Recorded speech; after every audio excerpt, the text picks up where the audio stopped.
Well, thank you. It's a joy to be back with you at Springvale. I know your pastor well. In fact, I serve at Heritage College and Seminary, which is about an hour from here. And Ed was actually the voice that I heard on the phone when they said, "We're looking for a president, and our board would like you to consider it." So I met Ed and Heritage kind of at the same time. And he was on our board then and has become a friend.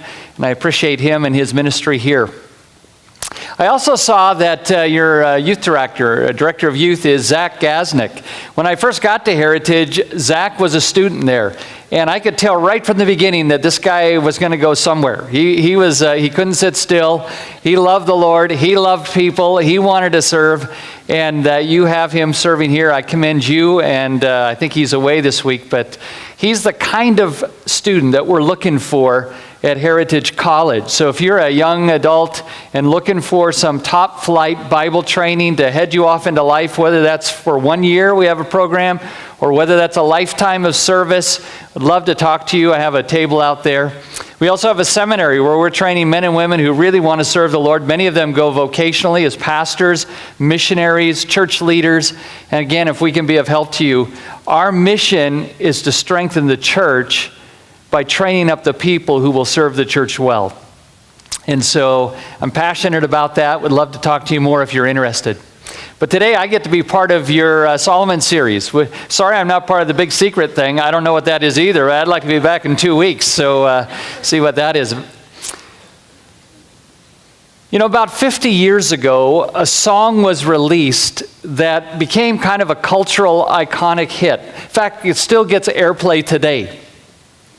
We've had a lot of music today, and a lot of us like music. This song, 50 years old, is still kind of young. In fact, you'll hear it today. When it was released in 1971, it won a Grammy Award for the year. And some of you who are of my vintage will probably recognize it when I tell you that the lyrics to the chorus go like this: winter, spring, summer, fall. All you gotta do is call, and I'll be there, yes I will. How's it in? You got a friend.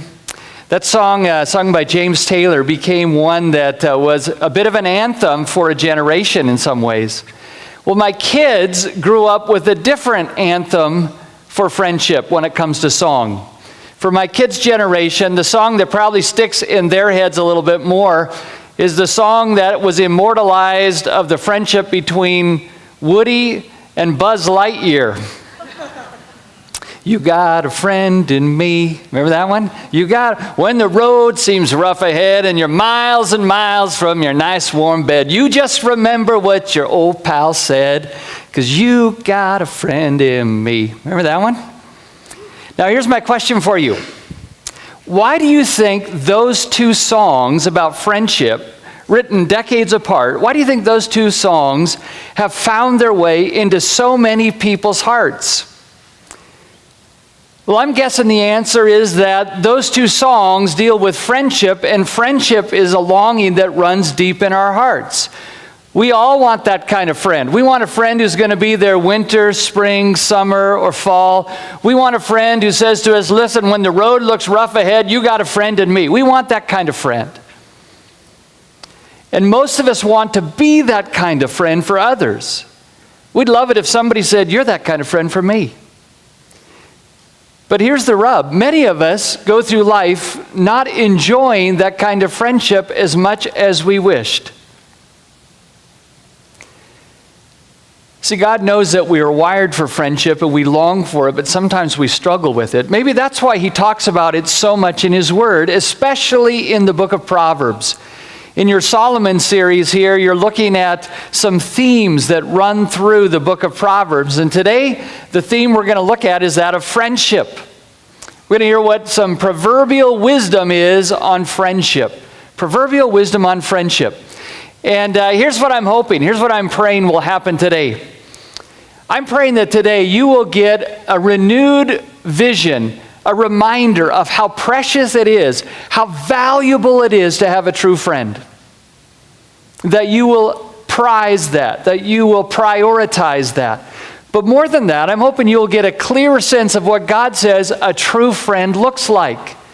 Both when it comes to choosing your friend, you know what a true friend looks like, and when it comes to being that kind of friend for somebody else.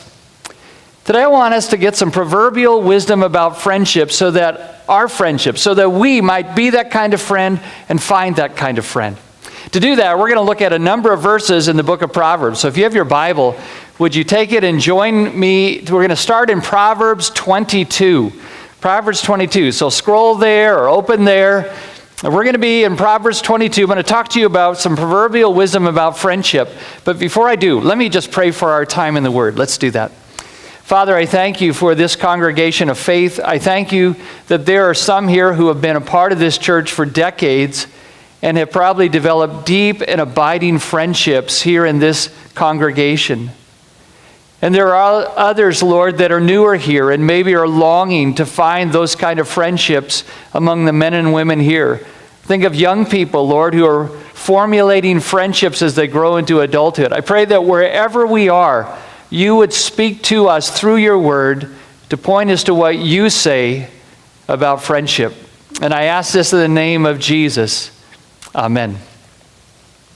We're going to begin in Proverbs chapter 22, and let me read verses 24 and 25. Proverbs 22, I'm in verses 24 and 25. You'll need to be nimble today. We're going to look at a number of Proverbs, starting in 22, 24, and 25, okay? It says this in verse 24. Do not make friends with a hot-tempered person. Do not associate with one easily angered, or you may learn their ways and get yourself ensnared. Those two verses are telling us the first thing I want you to get. It's a theme in Proverbs that runs throughout it. It's simply this: your friends will shape your life over time. Your friends will shape you. They will shape your life. They will shape how you think, how you act. Your friends will shape you over time. This is just one example of a verse that says that. It's saying here, hey, be careful how you pick your friends because your friends are going to shape your life over time. Here we're told in verse 24, the kind of person you don't want as your friend. Do not make friends with a hot-tempered person. Do not associate with one easily angered. Why not? Look at verse 25. Or you may learn their ways. The Hebrew word there for ways is literally the word for path. You may learn their path. So the people that are hot-tempered, it's saying they're on a path. And guess where that path is headed? It's headed towards trouble. It's headed towards folly. And it's saying to you, listen, if you join them on their path, if you become their friend and you're going their way, you're headed for a place you don't want to be. In fact, verse 25 ends by saying you'll get yourself ensnared. See, the point is you get shaped by your friends over time. Your friends will shape you over time. So if you have a hot-tempered friend, it's saying, guess what you're going to become over time? More hot-tempered, and you'll become ensnared. So that's why we have to remember, we become like the people we like the most, the people we're with the most. So that means we got to choose our friends wisely, or I could put it this way, how about we got to choose wise friends? In fact, let me show you another verse that has that same idea of your friends shaping you over time. Turn to Proverbs chapter 13, verse 20. Look at Proverbs chapter 13 and verse 20. It says this: walk with the wise and become wise, for a companion of fools suffers harm. So here it's saying, listen, if you walk with the wise, if you're on their path, guess where that path is headed? That path is headed towards wisdom. So if you join a wise person, if you link your life to theirs and you go where they're going, they're headed towards wisdom, guess where you're headed? You're headed towards wisdom. Walk with the wise and you become wise because your friends will shape you over time. But verse 20 of chapter 13 also flips it around and says, but here's the warning: walk with the wise and become wise, for a companion of fools suffers harm. Same thing. You're a companion of fools, guess what's going to happen to you? You will suffer harm.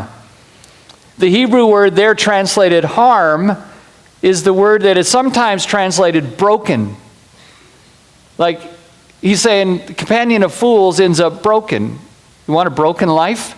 says, be a companion of a fool. The Message paraphrase of this verse says, hang out with fools and watch your life fall to pieces. So you walk with the wise, you start to become wise. Companion of fools suffers harm. A number of years ago, a little book came out that was called What We Want Graduates to Know. And it was a little book that was a gift book that you could give to a high school person when they were graduating from high school. And so I think of the church that I was serving in Ottawa, we bought some of those and we gave them out to all the grade 12 students as they were finishing up their high school. What we want graduates to know. And I really liked the entry by a pastor named J.R. Briggs. Let me read you what he said to graduates. This is what he wanted graduates to know. So if you're a high school student, why don't you listen in on this one? This is what he said. He said, in high school, an old man told me something I have never forgotten. He said, show me your friends and I'll show you your future. Isn't that interesting? Show me your friends and I'll show you your future. Then Briggs continues, I carry this thought around with me even to this day. So I say to you, choose your friends wisely, for they will shape your thoughts, habits, values, and the way you view the world more than you could ever realize at this very moment. Your friends will shape you over time. Show me your friends, I'll show you your future. So let's get personal about this. Here's what I'd like you to do.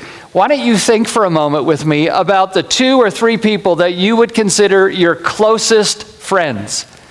Okay, these are the people that you choose to spend time with when you have time to spend. So I'm not talking about folks that necessarily work in the cubicle next to you that you interact with a lot because your desks are right next. I'm talking about the people you seek out, you spend time with, you stay in touch with, you text. If you can spend time with them, you're there, right?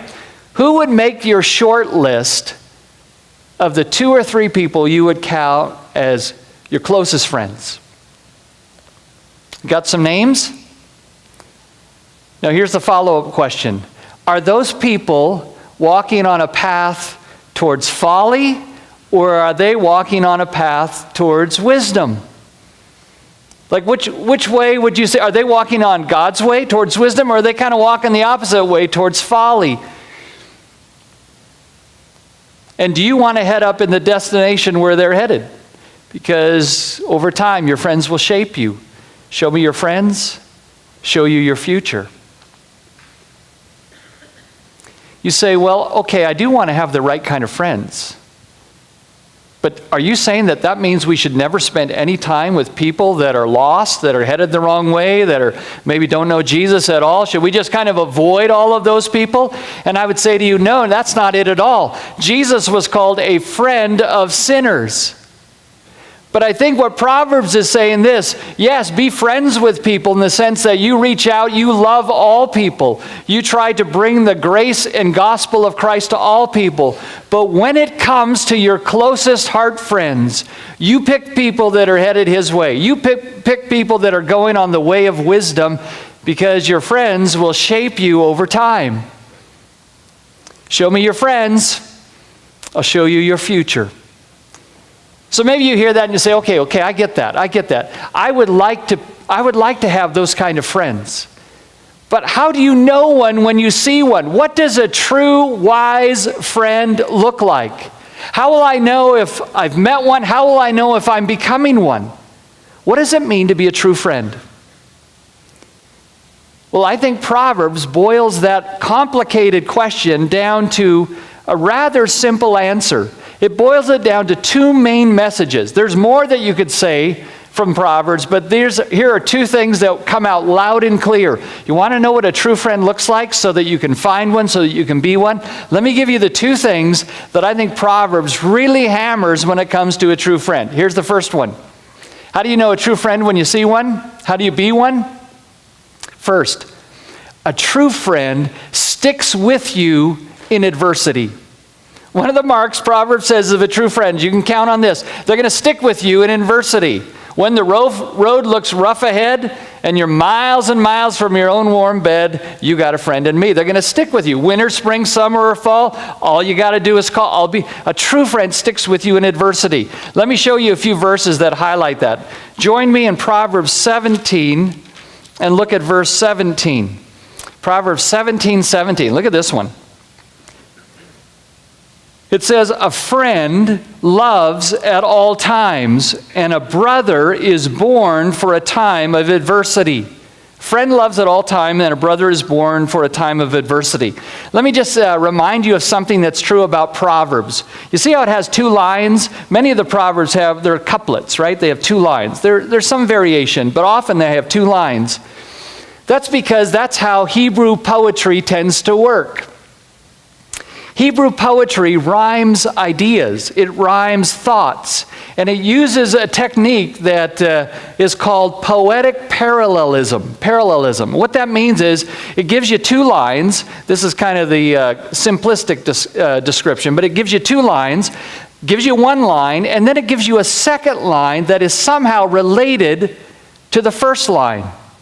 Sometimes it's like a contrast, but often, in this case, it's saying a very similar thing. We call it synonymous parallelism. And what that means is that it's rhyming ideas, and the second line is kind of synonymous with the first, but here's the kicker. The second line adds a little bit. It gives some nuances. It clarifies it. It kind of zeroes in a bit more. So look back at our verse and notice the parallelism. Like it says in the first line, called the colon, says, a friend loves at all times.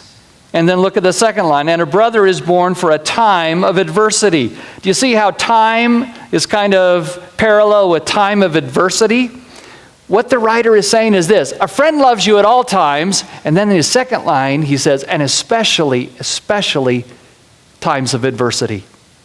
That's what he's highlighting, right? Friend loves at all times, especially times of adversity. True friends are not fair-weathered friends. They love at all times, especially times of adversity. Fair-weather friends come and go. In fact, let your eyes slip over to chapter 19 and verse 4. It says this, wealth attracts many friends, but even the closest friend of the poor person deserts them. That's fair-weathered friends, right? Wealth attracts many friends. Remember the story of the prodigal son? When he left his dad and his pockets were full of money and he goes to the town and he's living high, he had lots of friends. Lots of people want to hang out with that dude. He's, buying all the drinks. He's buying all the dinners. He's the guy that's generous. Everyone comes to him. But what happened when his money ran out? Remember, he had nobody. He ends up in a job feeding the pigs. That's why I can say wealth attracts many friends, so-called friends really, but even the closest friend of the poor person deserts them. But that's not true of a true friend. Back in our verse, chapter 17, verse 17, a friend loves at all time, and a brother is born for adversity. Here's another thing that you see in the parallelism. Look at verse 17. What's the parallel word to friend? See the first line? A friend loves at all time. What's the parallel word in the second line? It's what? A brother. So what it's saying is this, a friend is kind of like a brother. A friend is like family. Like we expect family to stick in there, but a true friend, they will stick with you like a brother. In fact, let me show you a proverb that says a true friend at times sticks closer than a brother. Look at chapter 18 and verse 24. Chapter 18 and verse 24. One who has unreliable friends soon comes to ruin, but there is a friend who sticks closer than a brother. Some of you have found that out in life, haven't you? I mean, you have siblings and you love your siblings, but I'll bet you there are many people in this room that would say, I love my family and I'm thankful for them, but if I had to say the closest friends I have, there are some people that stick closer actually than my siblings. Maybe that's because proximity, my siblings are a long ways away. Maybe that's because of problems or my siblings and I are not close right now. But here's this friend, they're not part of my family, but it's almost like they're closer than my family. See, what it's saying is a true friend, someone who's a real friend, they stick with you in adversity, even closer than a brother.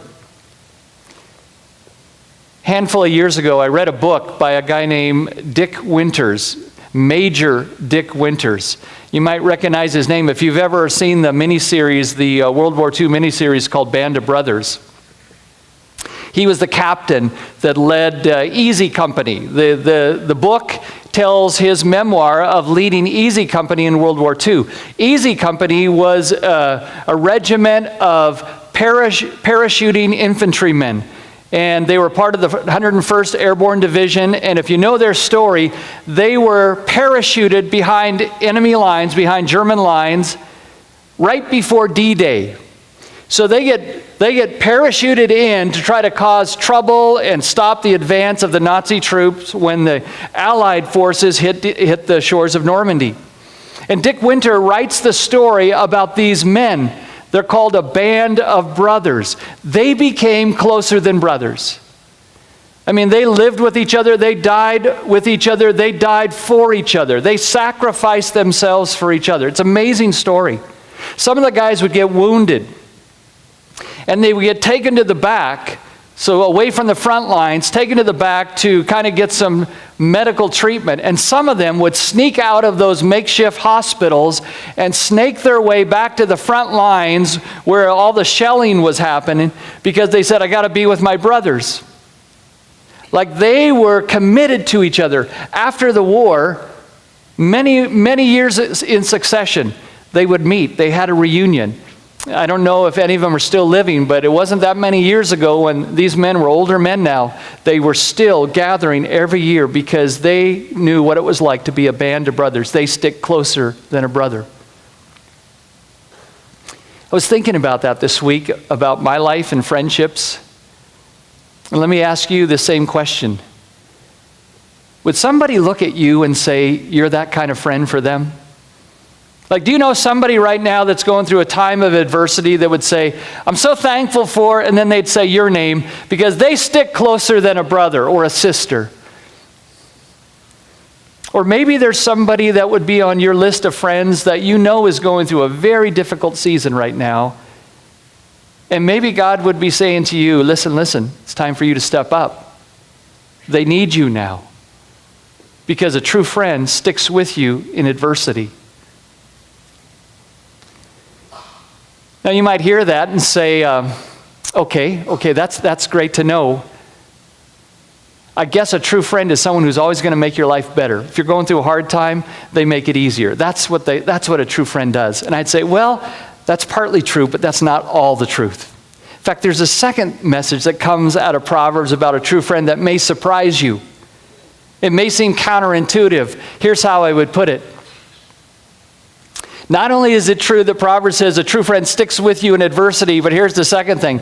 A true friend sticks it to you in love. They not only stick with you, they stick it to you. You think, really? Yeah, let me show you. Turn with me to Proverbs chapter 27. Proverbs chapter 27, verses 5 and 6. I want to show you what it says. It says, better is open rebuke than hidden love. Wounds of a friend can be trusted, but an enemy multiplies kisses. Did you see that? Verse 6, wounds from a friend. You say, wait a second, I thought friends weren't supposed to wound you. Well, here it says wounds of a friend, and they can be trusted, but an enemy multiplies kisses. Somebody can kiss up to you and not be a true friend. Remember the story of Judas? Remember when he betrayed Jesus? How did he do it? Like with a kiss, right? But it says a true friend at times will wound you. The Hebrew word there means wounds are faithful, wounds are reliable. Somebody once said, a friend stabs you in the front. And that's what it's kind of saying. They'll tell you, they'll stick it to you if they need to. They'll point it out. They'll say words to you that can hurt you, but they never seek to harm you. I remember a number of years ago, I heard an old pastor. He was probably 80 years old at that point. His name was Roy Kraft. He was born in Kansas back in the 20s and 1920s. Now he was an aged man, and he was telling the story of back when he was a little kid. He was running on their farm in Kansas, and he stepped on a board that had an old rusty nail up, and it went right through his foot. I think he was barefoot at the time, so he gets this rusty nail through his foot. So he comes in hobbling, and his father, they're on a farm far from town. His father brings him aside, gets a needle, and sterilizes it in the fire, and then wraps it with some gauze, dips it in some disinfectant, and grabs Roy's foot, and he's going to jam the needle up into the nail puncture wound to try to get the disinfectant in there. So he takes his young son, and he's holding his foot, and he looks at Roy, and he says, "Roy, I'm going to have to hurt you. This is going to hurt." And Roy said, "And it did." And then his dad said this, "I'm going to hurt you, but I'm not going to harm you." And then Roy made this point. He said, "God has not promised to keep us from all hurt, but He has promised to keep us from harm." And that's true of a true friend. At times, they will say things that hurt you, but they never will say things to harm you. So let me ask you, do you have a friend that will actually be brave enough, faithful enough to say those words that they know will actually sting and hurt you? Do you have a friend like that? And if they do, how will you respond? How do you respond when somebody who's your friend says some words that kind of sting? You know, they're speaking them out of love. They're speaking the truth in love, but it still stings. How do you respond? Because if you shut that down right away, your friend will learn they don't want to hear it. Proverbs 12:1 says this, "He who hates correction is stupid." That's kind of a jolt, right? So like if we hate correction, we're stupid, because a true friend will come at times and say, "Listen, I got to tell you something." This week, my wife Linda pulled me aside and told me, says, "Rick, I think this." And I immediately shut it down. I said, No, I don't think that's it. And then I was studying this passage again, and I realized she's a true friend. She was trying to help me, and I just kind of kiboshed it. So I had to go back to her and say, "Hon, I was wrong. You love me more than anyone on this planet. And if you have something to say to me, as my true friend, I need to hear it." So let's talk about that again. When I was a young pastor, I was about 30 years old. There was a retired school principal that was on our board. And he was such a gift from God to me. He was so supportive. He knew I was making mistakes, but he was on my team. But every once in a while, he would come in privately, pull me aside and say, "Rick," and then he would say something like, I think you're missing this. I think you're doing that." And I learned to so respect that. I said to him one day, I said, "Bob, you can come and tell me anything at any time, because I know you have my back. And if you're trying to say something, even if it stings, I know it may hurt, but you're not saying it to harm." Do you have friends that you allow to speak that much into your life? How about, let me flip it around. Do you have a friend that you need to speak into their life even though it might hurt? Are you willing to say, a true friend will wound in love, and my dear friend is headed down a direction that could lead to harm, and I'm going to have to say something? Are you willing to be that kind of a friend? See, a true friend sticks with you in adversity, but they stick it to you in love. Where do you find a friend like that, by the way? That's a tough act, isn't it? To be someone who sticks with you but will stick it to you. Where do you find a friend that will do that? In fact, that's pretty hard. It's hard to find that. Listen to this verse from Proverbs 20, verse 6. "Many claim to have unfailing love, but a faithful person who can find?" Like, where do you find somebody like that? And I'm here to say God brings those people across our path, and we're thankful for them. But every single one of us here can have that kind of a friend, because every one of us can be a friend of the Lord Jesus. Do you remember what Jesus said in John 15 to his followers? I love this word. John 15, verse 15, he said, "I no longer call you servants, I call you" what? I call you friends. Think of that. Jesus is willing to talk to people like us and say, "I'm willing to call you a friend." The Lord of glory saying to someone like me, "I'm willing to call you a friend." And Jesus is the friend who sticks with us in adversity. In fact, in the same passage, John 15, verse 13, Jesus says, "Greater love has no one than this, than he lay down one's life for his friends." Those men in Easy Company that I told you about, they literally laid down their life for their brothers.